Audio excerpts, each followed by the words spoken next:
Okay, so how are you today? It's good? Everything is good, right? So last times we have studied the labor markets where the demand curve is the employer side and supply curve is the worker side, right?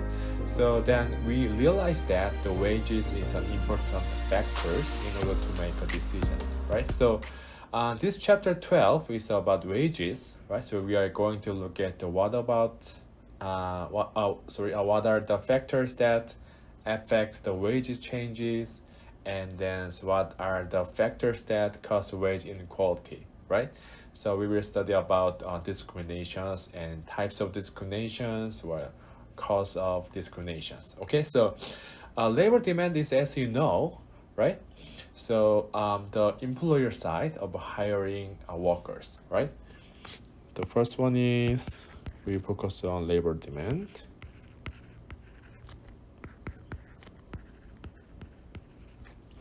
And here is employer side. Okay, right?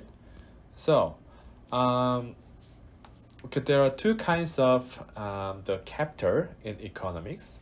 So one is human capital.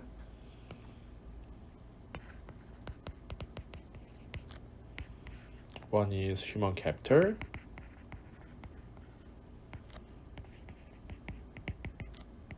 Another one is physical capital. Okay.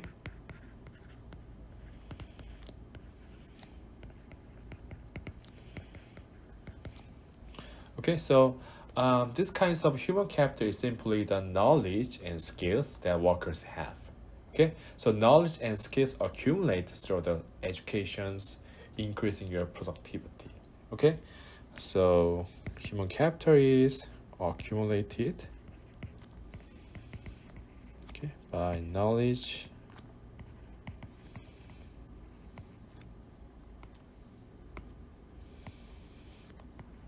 and skills. Skills. So it can increase your productivity. Okay, so what happens if you have increasing productivity? You will earn a lot of the wages, right? Increasing wages, right?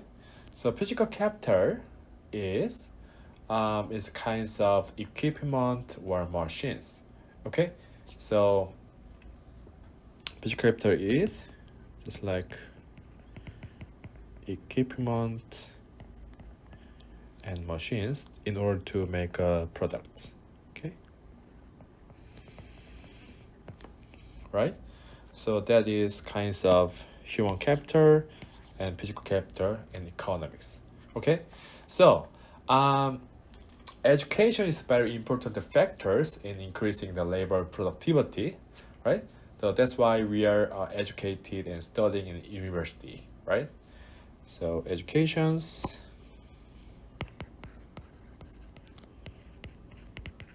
can increase your productivity.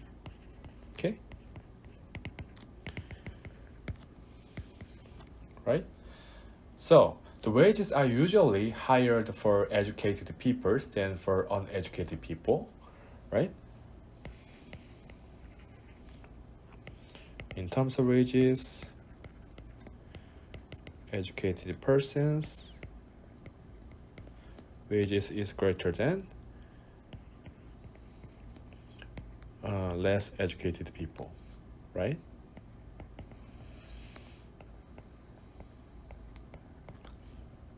Right. Um, these days it is true that many YouTubers receive the higher wages even without educations.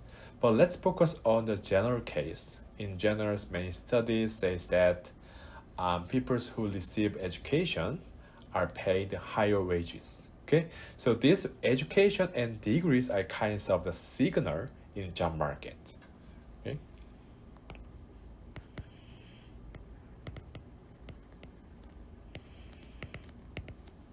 right? So this the education and degrees are kinds of signal right? So the theory of the job market signals originated in 1973 papers by a scholar named Spencer. Okay.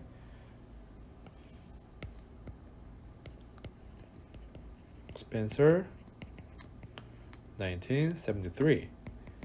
It is in terms of job market signaling.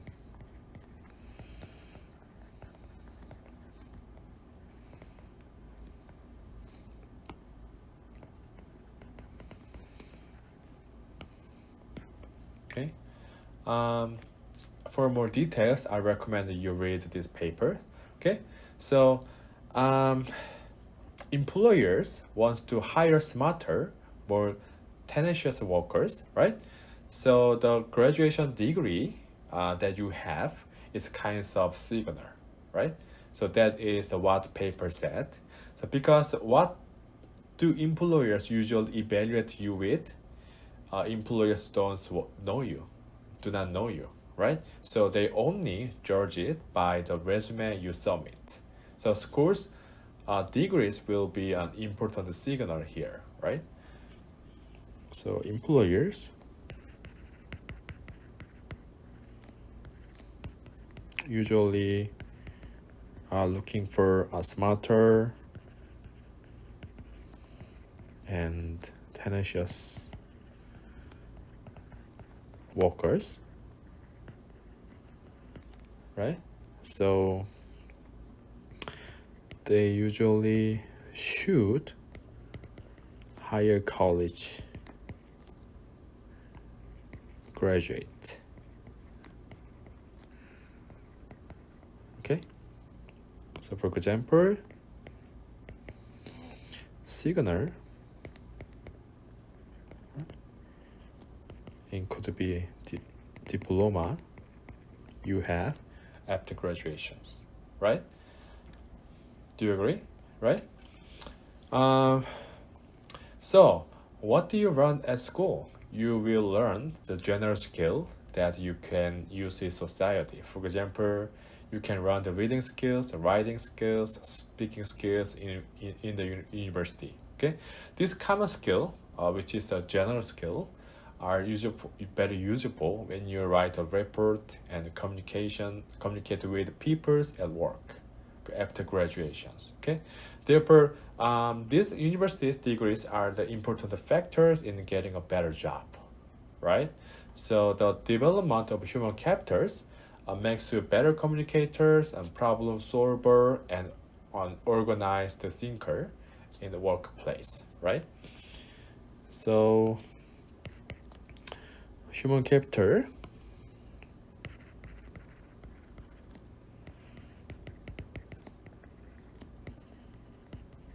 makes you better communicators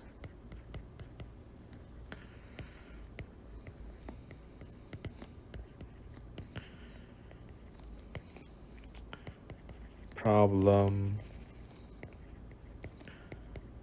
solver and strategic thinker on jobs.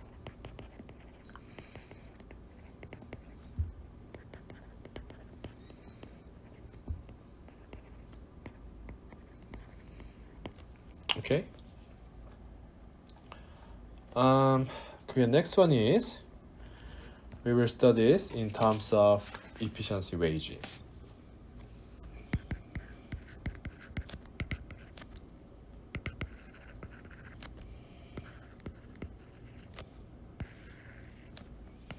Okay, so high wages can be important incentive to work hard.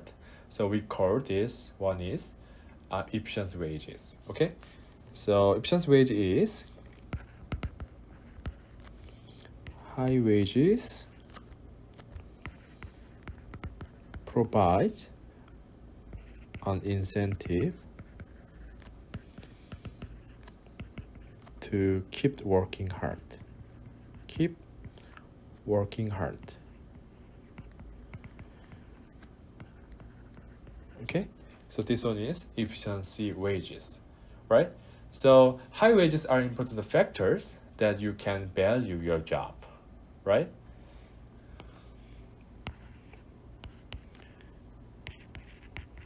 value your job. Right? So you are going to invest a lot of effort and you are not going to move to another company, right? So greater, you will invest more greater efforts, and the rate of workers turnover will decrease, right? So monitoring the efforts that workers provide is very costly. So by offering the high wages, you are going to make more efforts by making you feel valued about your job.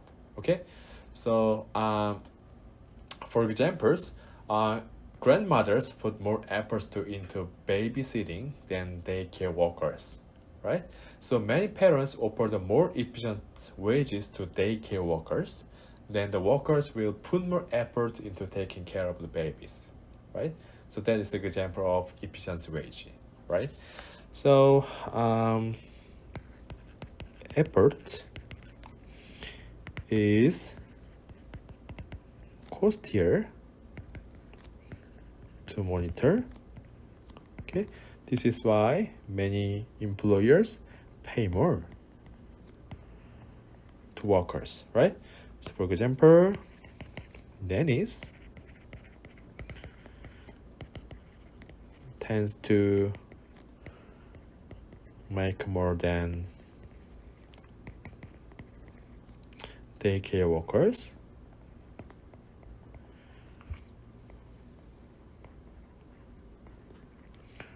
Right, so in this case, many parents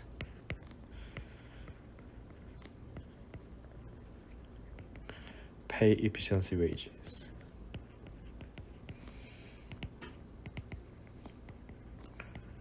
Wages to daycare workers, right? Does it make sense, right?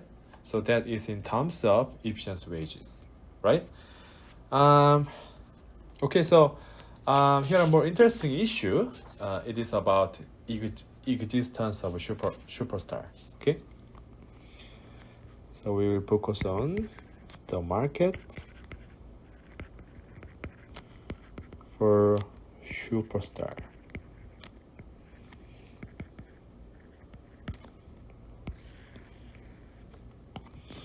Okay, so when it comes to superstars, they are star NBA players like LeBron James, who I mentioned last time, and their singer Beyonce, right? So singer Beyonce makes the $105 million, right? So her ability is worth it. So I really like the Beyonce songs too, right? So the existence of these kinds of superstars can reach our lives. Okay, so in this sense, human capital and signaling and efficiency wages cannot fully explain why some individuals make so much more than others. Okay, so that individual is the superstars, right? So this is very interesting research hot issue in economics. Okay, so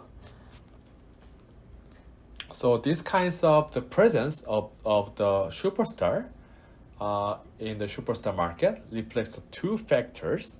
Okay, one is that people want to listen to the best music, right? So existence of superstar reflects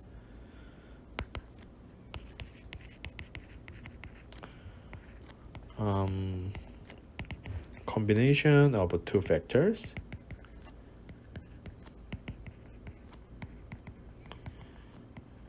One is people like to hear the best.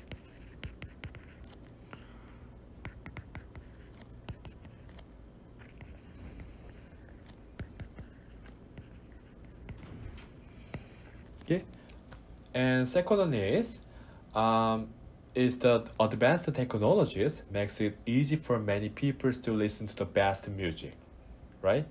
So technology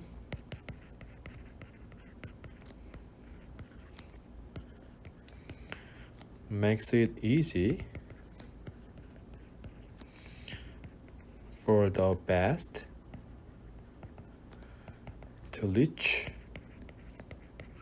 millions of customers.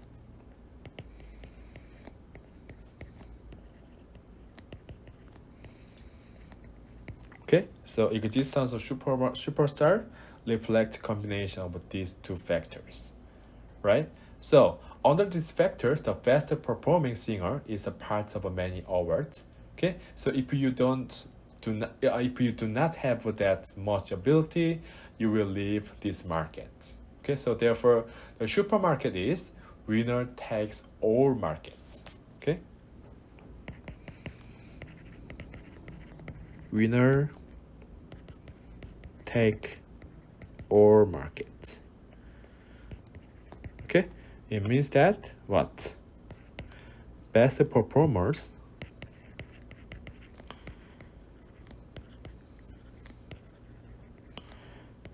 capture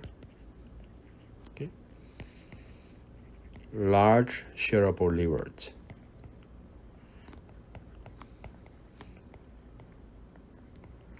Okay, so in this case, less skilled people will leave markets. Okay, so this is why we have superstar in society, right? So, therefore, we can explain that the superstar market is winner takes all markets. So, it is only possible for a few people to become famous for many actors, writers, and athletes. So there's a lot of risk, right? So there's a lot of benefits to that. Okay, so as we know that high risk and high returns. Okay, that is the kinds of superstar markets. So, for examples, for actors, authors, and athletes have bad risk, but high returns, high risk, and high returns. Okay, so they can get a high returns. Okay, so that is superstar market. Okay, so next one is labor supply.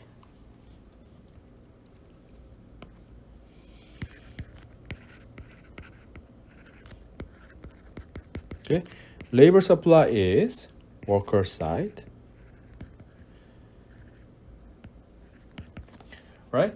So first, we will look at wages in terms of labor demand, right? So now let's focus on the labor supply. So second one is labor supply, right? So labor supply explains the aspect of workers, as we know. The labor supply is focusing on the what workers want, okay? On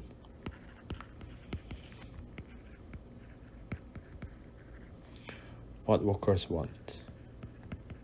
What they want. It kinds of wages, work compensations, right? So here's we need to look at the difference in the compensations. Okay, so compensating differentials.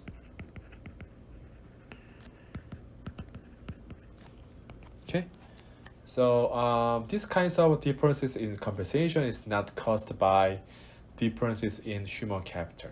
Okay, so it is not due to differences in human capital. Okay, so let's think about present job and unpresent job. Okay, so there are unpresent jobs that you don't like when you choose a job. Okay, it's usually hard to do and physically hard to do for jobs then you don't prefer. Okay, so there is an unpresent job.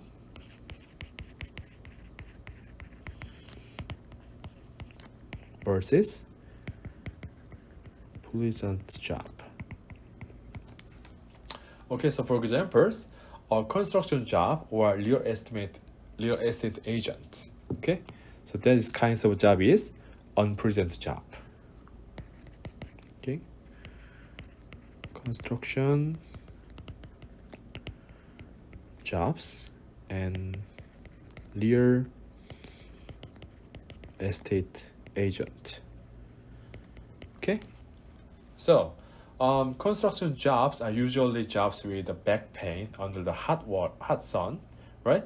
And on the other hand, and at the same times, real estate agents have a lot of uncertainty, right? So no matter how hard you work, consumers will not buy your house. Okay, so these kinds of unpredictable jobs are low in supply. Okay, so you need to get paid a little more and pay them much compensations, right? So unpredictable job is usually low supply, right? So they should be paid more and more compensating. Okay, so how about present job? Present job are jobs that everyone wants. Okay, so you get paid less, right? In this case,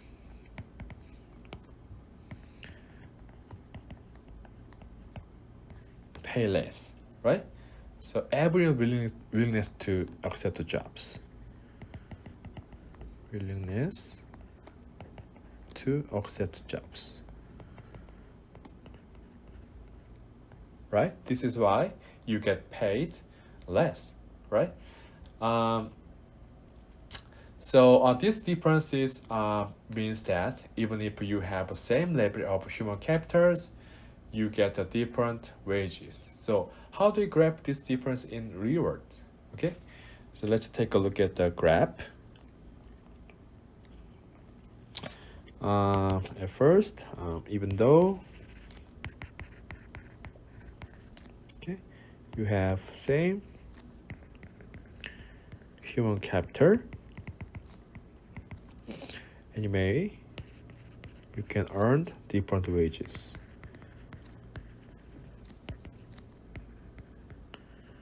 Okay, let's take a look at the graph. Okay, here's y-axis wage, and x-axis is quantity labor.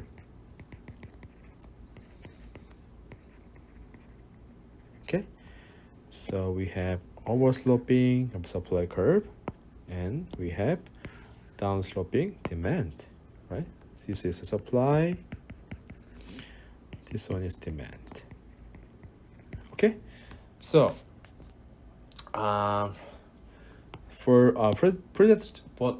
in terms of unprecedented jobs, the supply curve will shift to the left from the original supply curve. So original supply curve means that projected jobs. Okay.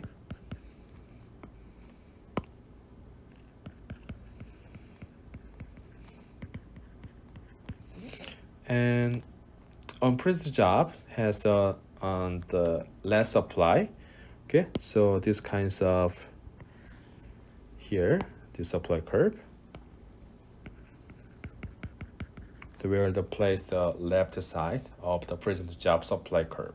Okay, so here is present jobs, right? So where is the compensating differentials?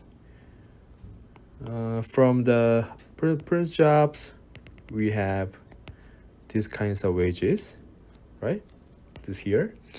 And from the unpredictable jobs, they will get these wages, which is more higher, right?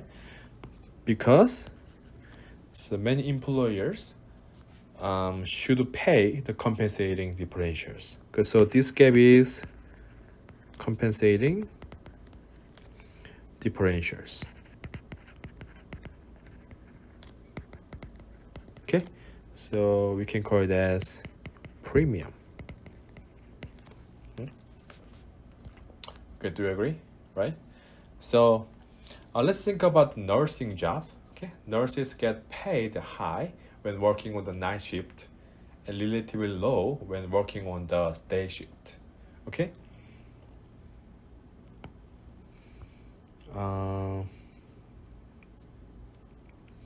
For examples, there's a nursing job. There's two kinds of jobs, right? Night shift and day shift. Okay, sorry.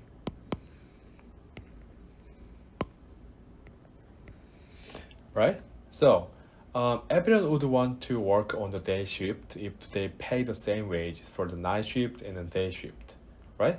So this is because night shift is difficult jobs because you have to work without sleeping. So you have to get them much more compensations. Okay, so for day shift, nurses get paid more. For day shift, get paid less, right? So these gaps would be compensating differentials between unpredicted jobs and predicted jobs, right? Do you agree? Okay, any questions about this? Okay, so next we will consider that why we have why do wages vary? Okay, why wages vary? Okay, the first is government regulations.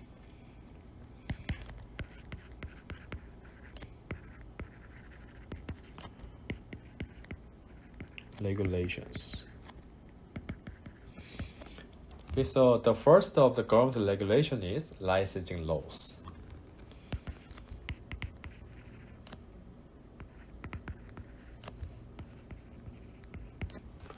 Okay, so if you want to be a doctor, you need a certificate. Okay, so it is actually about maintaining a small number of doctors in order to improve the quality of a service. Okay, so licensing laws work to limit the labor supply, and then doctors are paid then much higher wages. Okay, so licensing laws restrict labor supply. Okay, for examples, we can think about doctors. So because of licensing laws, we have few doctors. Okay, so if you take a look at the graph, okay, here's the labor supply curve, here's the demand curve.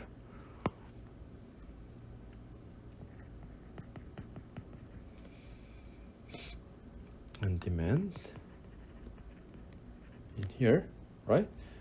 So, and then supply curve we shift to left because we have a few doctors, right? So in this case, we have a new equilibrium compared to the old equilibrium. So what happens? We have increasing wages, okay, due to the here, right? Due to the licensing laws, right? So in this case, we have decreased the quantity. At the same time, we have increasing wages, right? So that is what happens if we have licensing requirement in society, right? So second one of government regulation is what? Minimum wages.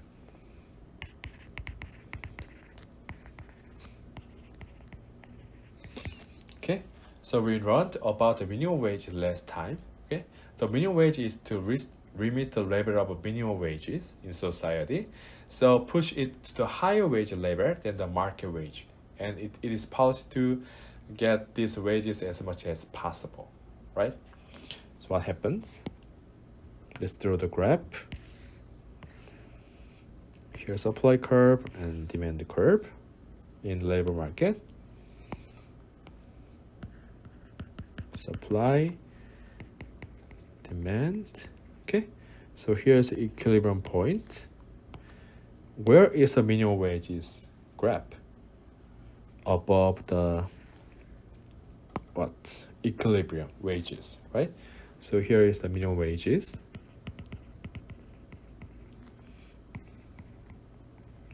Okay, so what happens? We have surplus. Okay, what is surplus in labor market?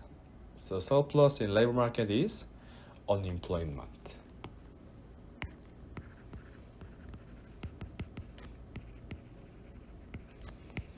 Right? So minimum wages usually pushes the wages above equilibrium, right? So it is kinds of anti-poverty policy.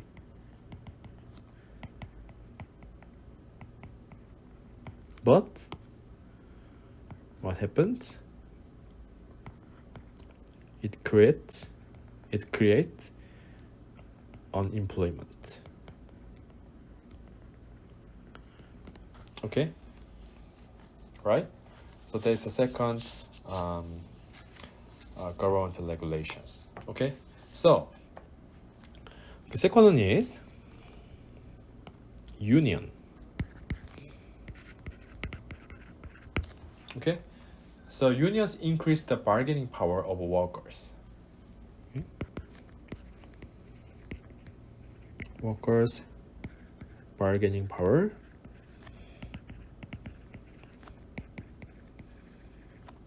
increase. Okay, bargaining power means that the bargaining power to raise the wages. Okay, so what it means that high bargaining power is advantageous when negotiating wages with the companies. Okay, so you can negotiate better wages and job conditions with the companies. Okay, so unions plays an important role in these negotiations. So therefore, if the unions is in the companies, the wages that workers can receive will increase, right?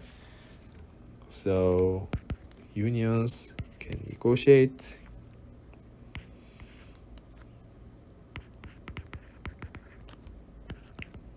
for better pay and job conditions. Okay, so you can get paid more wages, okay, due to the unions. But let's draw the graph in terms of the unions. What happens? Here's supply curve and demand curve. Here's a wage. Here's a quantity of labor. Right? So if there is the unions, the supply curve will shift to left. Why? Because they negotiate the wages, right? So many workers will get paid the wages, right? So in this case, pay the more increasing wages. So in this case, the supply curve will shift to left. Okay. Increasing wages. At the same time, what happens? Decreased quantity.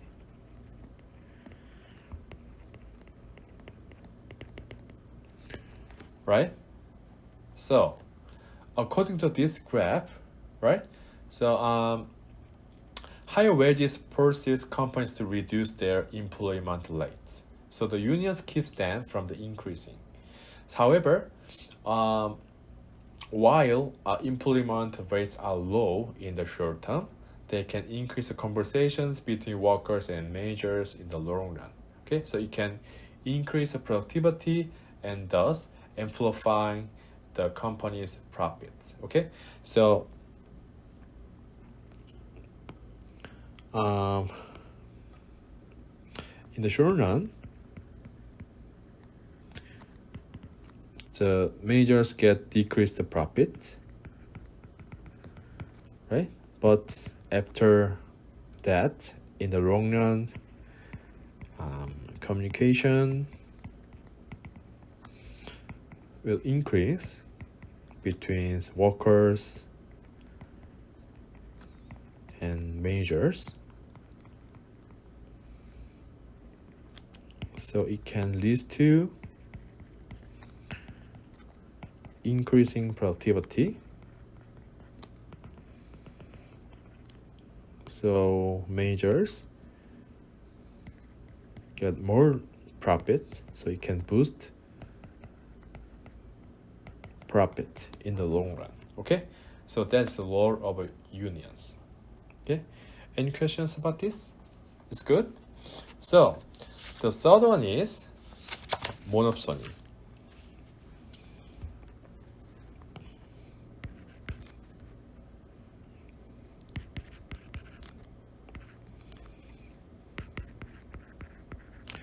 Monopsony is employers' bargaining power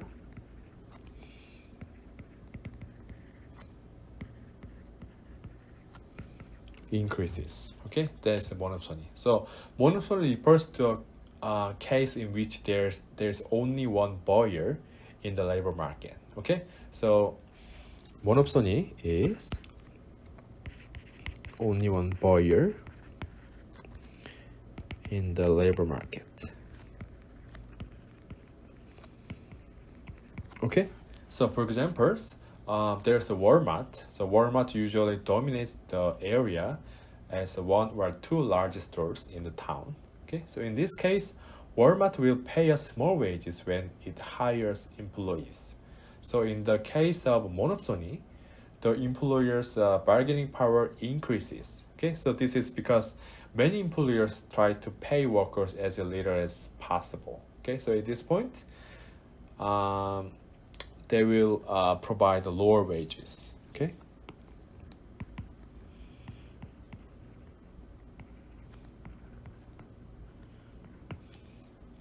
So for examples, there's Walmart.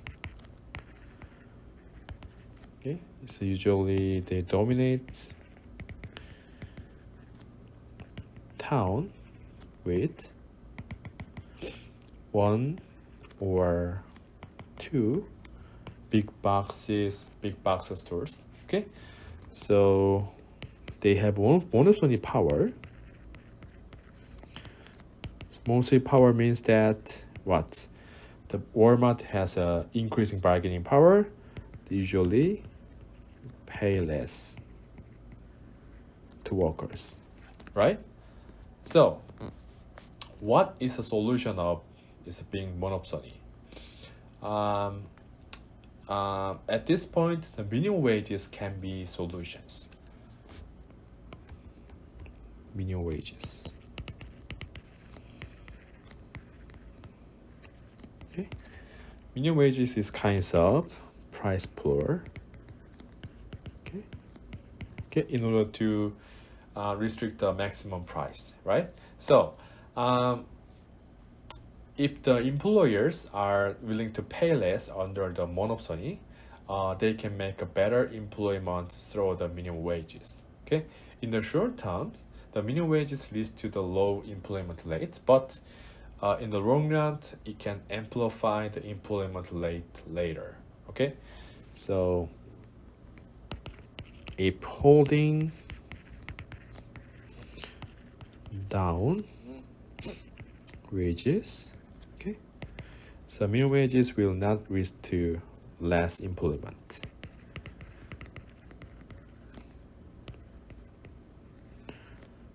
Will not lead to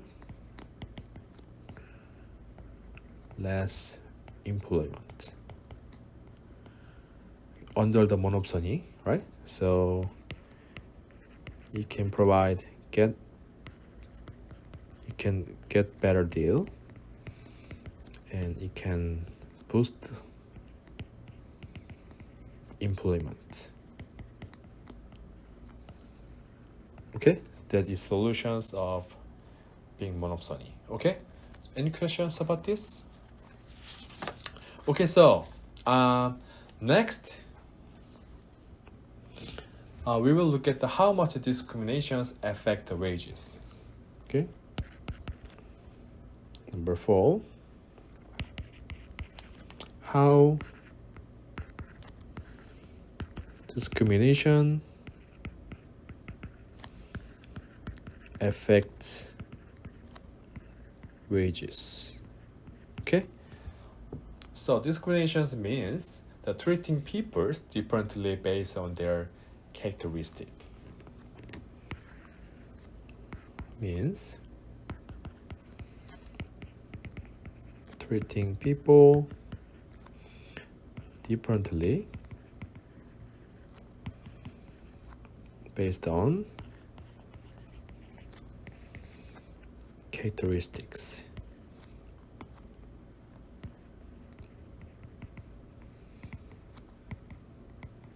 Yes, that is a discriminations. So according to discriminations, right? So they can get us sizable differences in wages, right?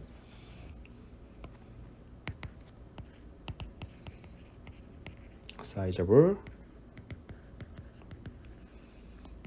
differences in wages, right? So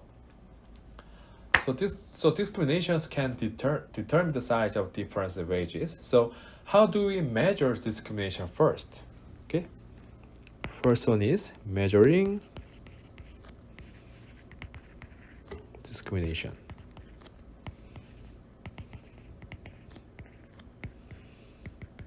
Okay. First one is human capital differences.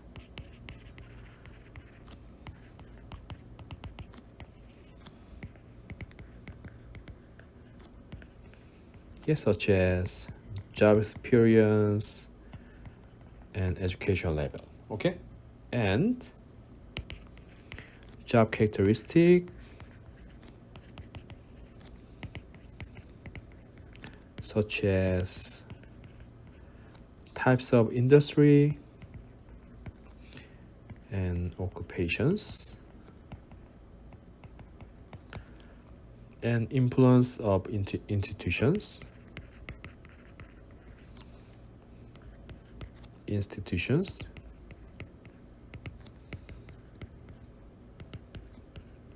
such as union.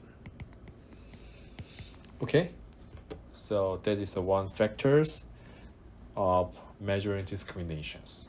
Okay, so the differences in human capitals may vary depending on level of education or working period, right? These kinds of working period and education, right? And job characteristics can vary depending on the industry or occupations, and the impact of institutions can vary depending on whether the union is or not. Okay. Second one is observed influences. Unobserved influences. Okay. The second factors. Okay, so this is the very difficult to part of measure. Okay, for examples, the quality of university educations. Okay, the quality of education is one of the most difficult factors to measure, right? So it is hard to measure.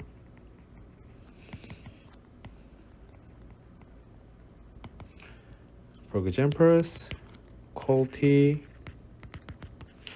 of college education. Okay. The third one is underestimations.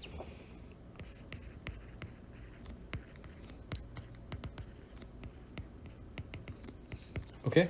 So for examples, jobs dominated by women generally pay less. Okay. For examples, there's nursing jobs. Okay. Nursing jobs are typical. They are underestimating job values. Okay. So For examples, there is a female dominated jobs. Okay, usually underpay. Okay, because of what? Underestimations. Okay, any questions about this? That is measuring discriminations. Okay, so the following are the types of discriminations. 2 types of discrimination. Okay, so why does the discriminations occur? Why does discrimination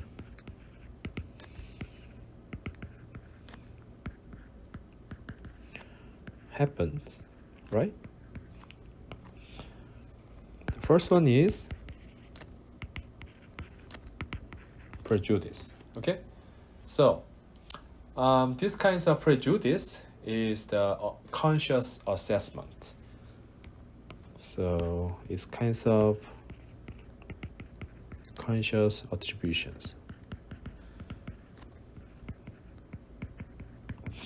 Okay, so if you have the prejudice bias, okay, this is not due to your experience for a particular reasons. It is just based on your bias preferences. Okay, for examples, it is just one group that does not like it, and it is another groups that like it. Okay, so you can reflect your prejudice taste for no particular reasons. Okay, so preconscious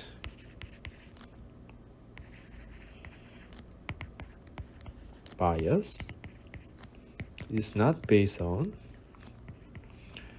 reason or your experience. Okay, so prejudice, that is the prejudice taste based. Okay, so for example, the hatred of one group and explicit favoritism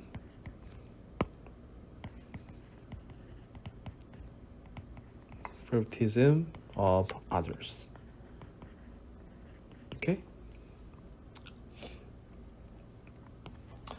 so what's the problem with these kinds of prejudice bias? Okay, let's take a look at the problems. Okay, so if the companies wants to hire the productive workers at low wages, prejudice can cause problems with the choices, okay, selections. So if you hire based on the prejudice, you can hire the pure talent or less productive workers, right? The problem is companies selections. Okay, so they select limiting the pool of talent, or they can select less productive workers, right? So how about savvy worker? How about savvy employer?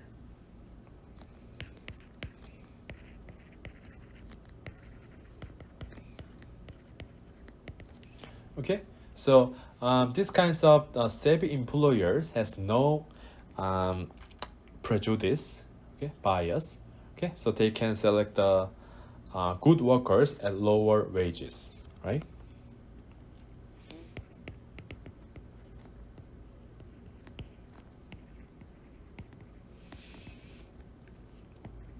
At lower price. Okay, so if you hire based on these kinds of prejudice, you can hire the pure talent or less productive workers. On the other hand, savvy employers have no such bias, so they can choose the good workers at low wages. Okay, so these kinds of bias usually decrease a lot in the competitive markets.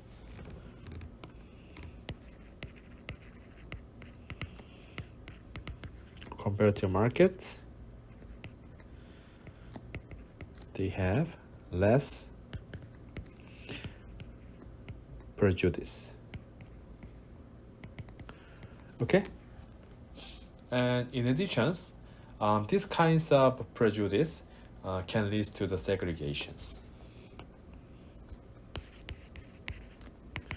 To segregations. So what does it mean? What does it mean? So for example, so this kinds of there's a Ford and GM. Okay, so Ford are usually has a favored hire the black workers. So the Ford hires the black workers so far. Okay, so on the other hand, GM tends to hire more white workers. So in the end, Ford has a lot of black workers while GM has a lot of white workers. Okay. So Ford hire the black workers. On the other hand, GM usually hire the white workers. Okay, so these kinds of prejudice can lead to the segregations like this. Okay, so second one is implicit bias.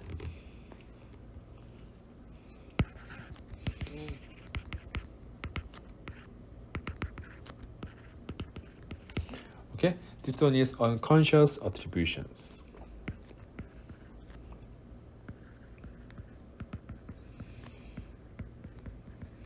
Attributions. Okay,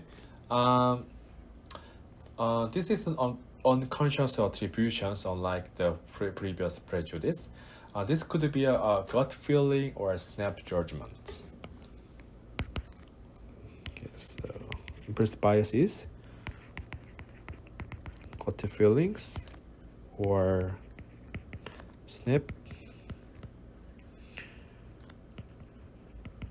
judgment. Okay, so this forms a particular group of qualifications. Okay, to be specific, black taxi drivers receive the fewer tips. Okay, this is because of implicit bias. Okay, so these kinds of gut feeling and snap judgment can shape the particular qualities of specific groups. Okay, so for examples, black taxi drivers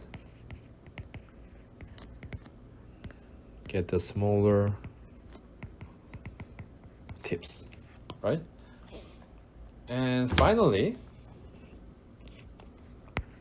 there is a statistical discrimination.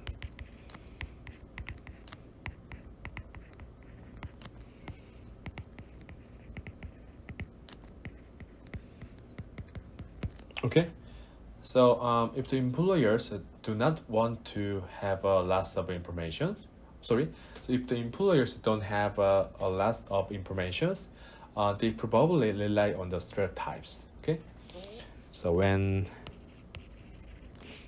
employers don't have a lot of information,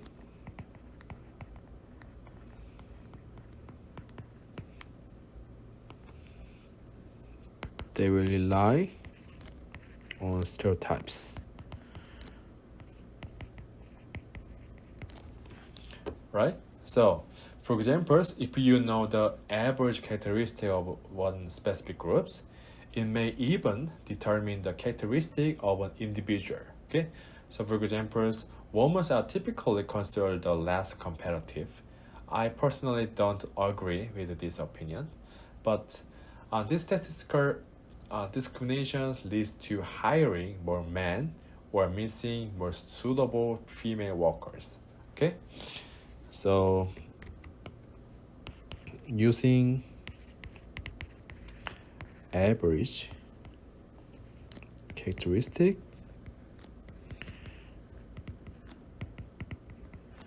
of groups can determine about individual, right?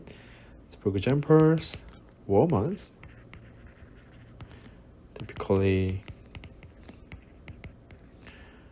less competitive. Okay, so companies will more hire men. At the same time, they will miss well-qualified women.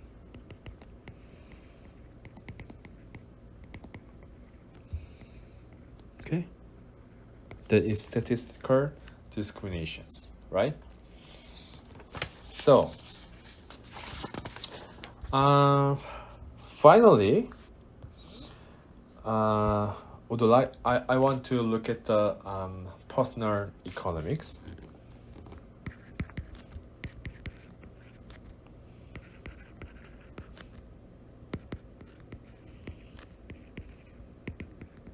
Okay, so the purpose of the many corporate bosses is to get workers to produce more result at no cost. Okay. Boss's goal is to get workers to do more. Okay. Without costing. Correct? So, to do this, companies first provide job training.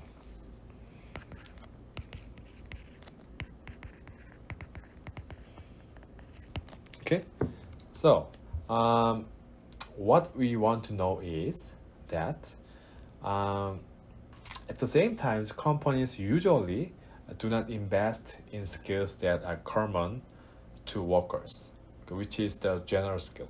So because this kinds of general skills can be used by other companies, so workers can change jobs. So instead, companies invest in skill training that suit their job's characteristic.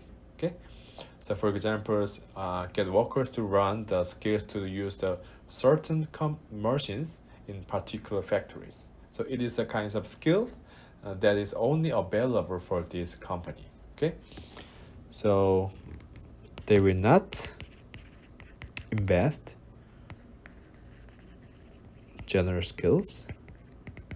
Okay, because it is portable to the another companies.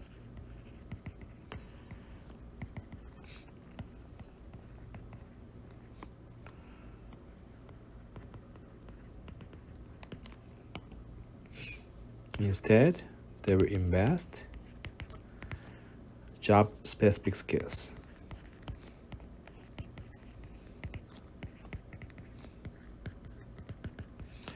Right? For examples,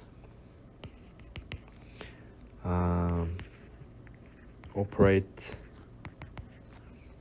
equipment specific to factory.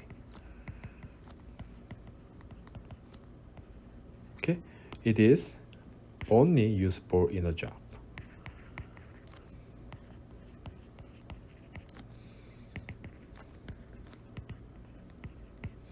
Right? So that is a job training of the company. Okay, so second one is they paid a lot of money for better performance. Second one is paid for better performance. Okay, so it is kinds of external motivations. Intrinsic motivation. Okay, so one of the common examples we know is carrots and sticks. Okay, there's carrots. This one is sticks.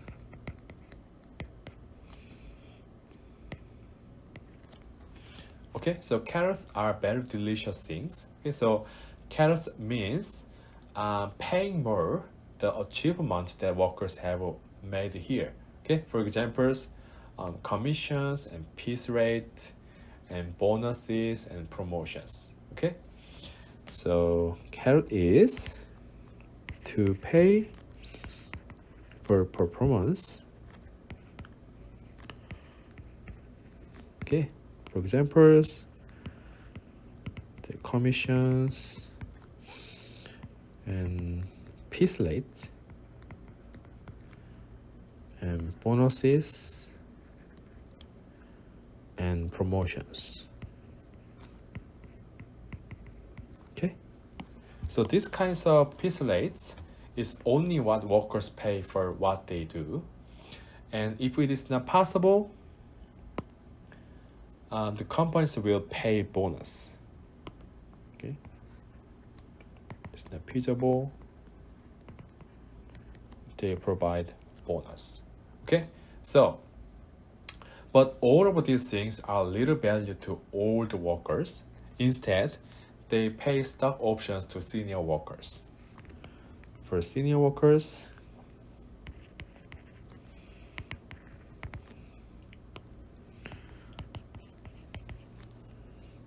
they will get stock options. Okay, so stick means that it is punishment here. Okay, so it is punish poor performance.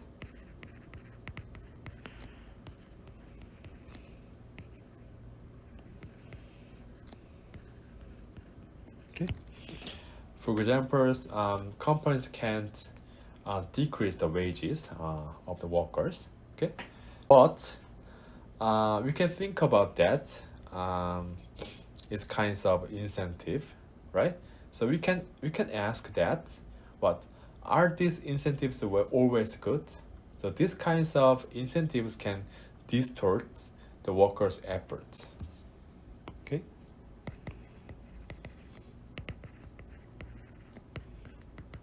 Incentives can distort efforts. Okay, so for examples, you can pretend that you are only doing things on the outside, so it can be different as much as the companies invest and as much as a company wants. Okay, so in this case we need internal motivations, right? So means that what you pay for is not equal to what you want. Okay, so in order to solve these problems, we need to internal motivation. So that is corporate culture.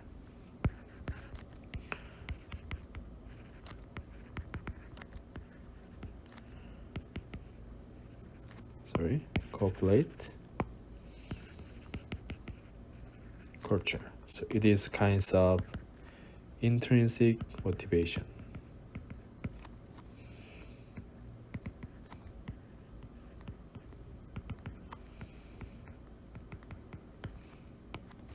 Okay, so to do some things through internal reasons, for example, enjoyment and pride. Okay, so in corporate cultures, desire to do something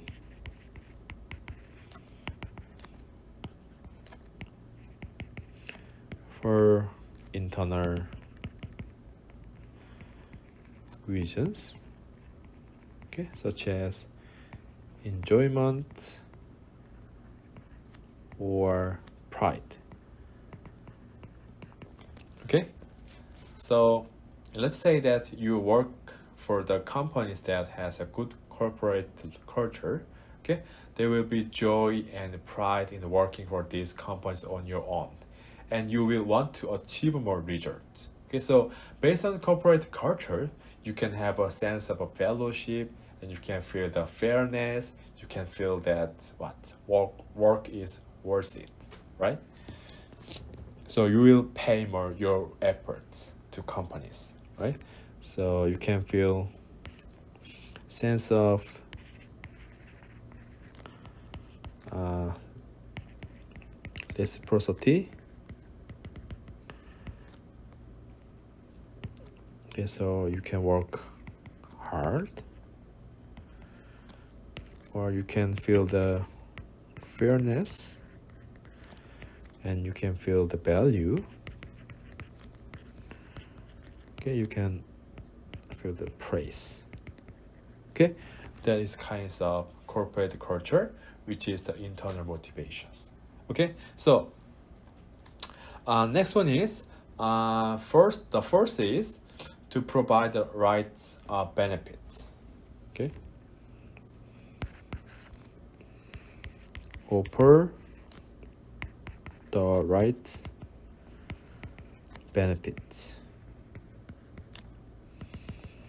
Okay, so what is kinds of right benefits? For examples, companies can provide some small income tax, or companies could give them the fringe profit like a free snack. Okay, so it kinds of lower taxes and fringe benefits such as free snacks. Okay, and companies usually pay you some of the cost of health insurance.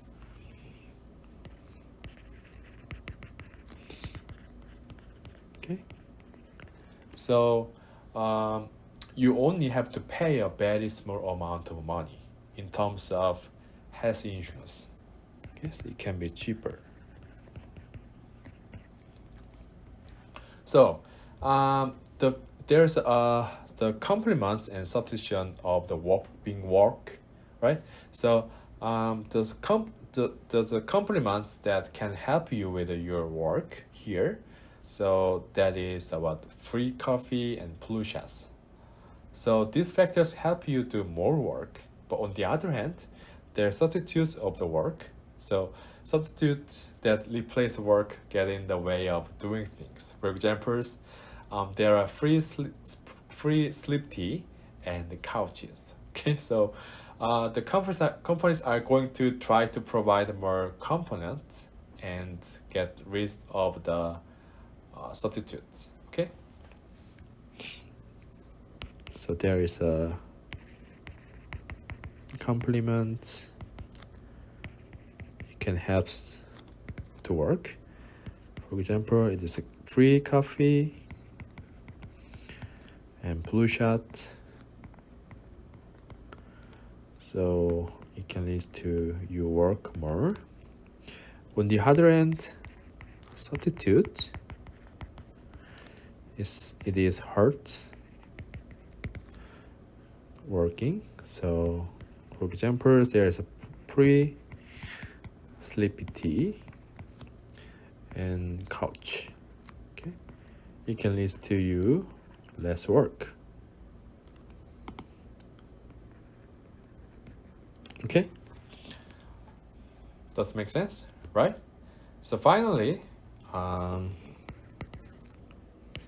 attracting the best workers. Okay, so for example, it is like universities offering the scholarship to attracting the good students. Okay, companies with many good workers will produce more productive and efficient results. Okay, so that is a personal economics. Okay, that's all chapter 12, which are which is the wages and workers and management. Okay, next times we will study chapter 13.